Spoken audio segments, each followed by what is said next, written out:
This is the first lesson in our strand called statistics. And the first lesson deals with ratios. So ratios are something that you've come across in junior high, but we're going to have a quick reminder of what they actually are. So a ratio is a comparison between two quantities. So we're going to set up a scenario here and let you just think this through. So we're going to say, let's think. So if we had a class of 21 people, and there were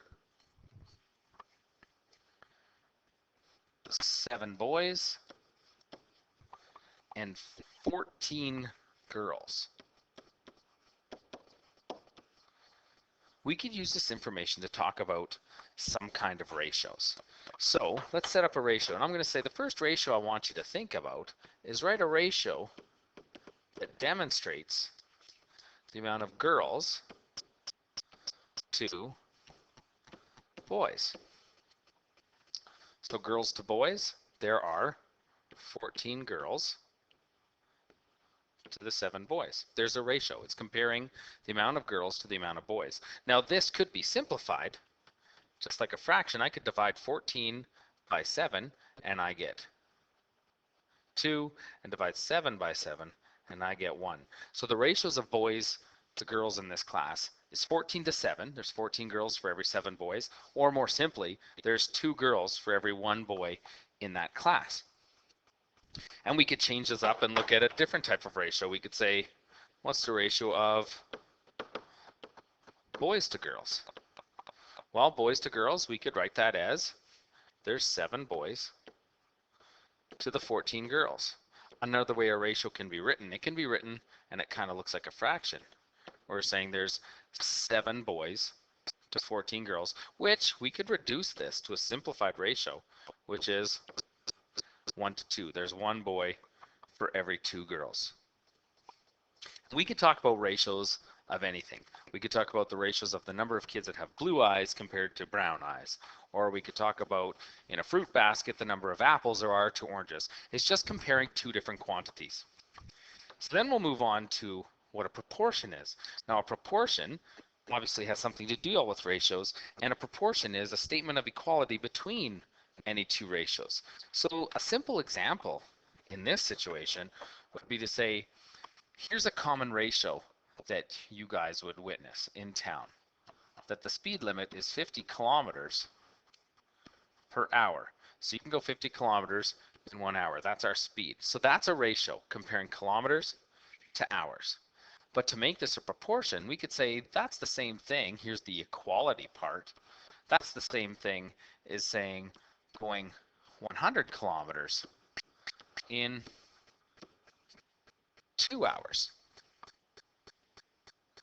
Or we could break it up just kind of like we did up top there. We're saying there's 7 girls to the 14 boys.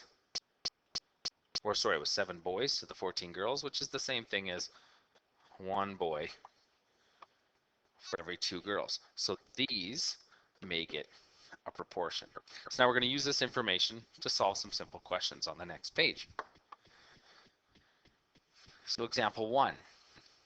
If the United States athletes win 15 gold medals for every 2 golds won by Canadian athletes, how many gold medals would Canada win if the United States earned 60 gold medals? So it starts off with initial comparison of 2 things. We're talking about the gold medals between 2 countries. So this is our initial ratio. So it's a good thing to label what we're talking about. We'd say, well, here's USA and here's Canada. And if we were looking at it, it says USA wins 50 gold medals for every 2 golds that the Canadians win. So there's my ratio, but now I can make this into a proportion by reading the second part of this, saying how many gold medals would Canada win. So if I was to look, we're saying I don't know how many medals Canada would win, but I do know in the question it's saying if the Americans won 60 gold medals. Now there's 2 ways we can look at this. We could jump into a cross multiplication where we've done this a lot through our trig unit, where we're saying, you know what, that's the same thing as 60 times 2 divided by 15. Another thing we could look at, if we have some understanding of how some ratios or fractions work, we could look and say, what did I multiply 15 by to get to 60? That's 15 times 4. So in a fraction, what happens in the numerator happens in the denominator. So that's 2 times 4.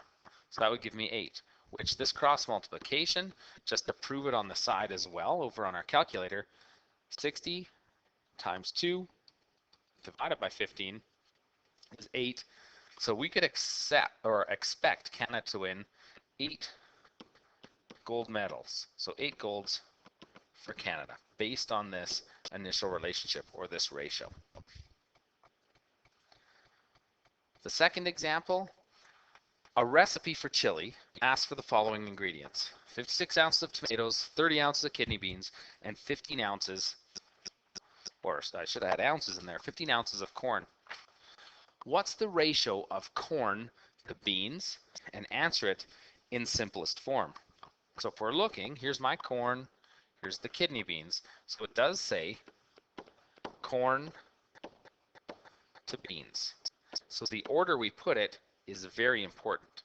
So that means I need 15 ounces of corn for every 30 ounces of beans. There's one way I can look at this ratio. I could also write it like this, and a lot of kids like this because it looks like a fraction. 15 ounces of corn for 30 ounces of beans. If I reduce this, I can divide both of these numbers by 15, put it into simplest form. That's 1 over 2. So that means the ratio is 1 ounce of beans, 1 ounce of corn for every 2 ounces of beans. So there's my simplified ratio at the end. And what is the ratio of tomatoes to beans? Express it in simplest form. So again, we got tomatoes to beans. The order is important. You don't want to mix those up. So in this case, 56 ounces of tomatoes to 30 ounces of beans. And that's not simplified. Both of these are divisible by 2,